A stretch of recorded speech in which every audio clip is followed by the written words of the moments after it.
did you visit Ukraine, and when and what were your impressions? Sure, I have visited Ukraine, and I went 3 times in total in my life. Now, when the Soviet Union was still going strong, the sheer fear on the part of my father's family would have precluded going there. He was afraid that something could happen to us. So the first time I went was when the Soviet Union was already very rocky, and this was in July 1990, when the Ukrainian ensembles from Toronto went to Ukraine to sing on the anniversary of Ukrainian settlement in Canada. So that was the Ukrainskie Молодіжні Ансамблі, as they're called. My wife was singing in the choir, and I just tagged along. That gave me the opportunity to break away from the group and actually visit Zalishchiki and Kolomea and knock on some doors and find out where my relatives were.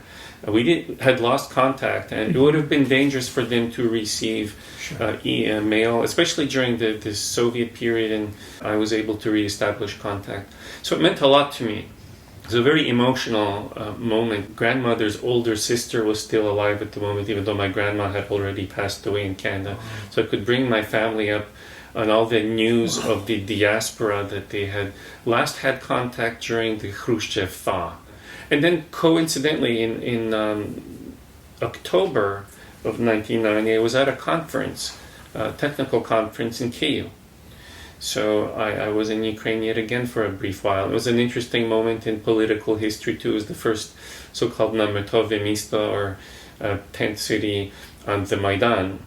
At the time, what year was that? 1990, October 1990. Students were protesting against Vitaly Masol, the premier, and he actually resigned while I was there. And I went out on the street, and the kids were celebrating, and so it was an interesting moment. And I thought, wow, like the Soviet Union really is caving in. It wasn't until this year that I made another trip to Ukraine. So in March, during March break, I spent a week visiting our Kum Roman Vershchuk.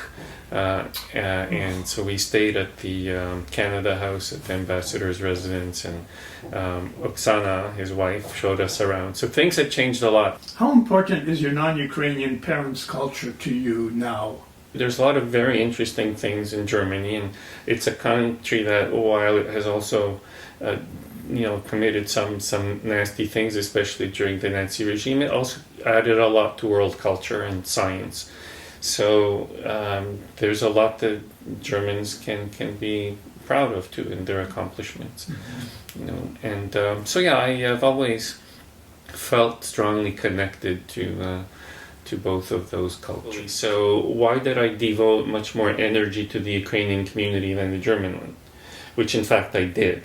And the reason was that, especially back in the Soviet period, there was this feeling that the Soviets are actively trying to destroy Ukrainian language and culture.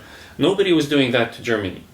Germany was quite stable and healthy as a cultural and linguistic project. So I felt Ukraine needed me more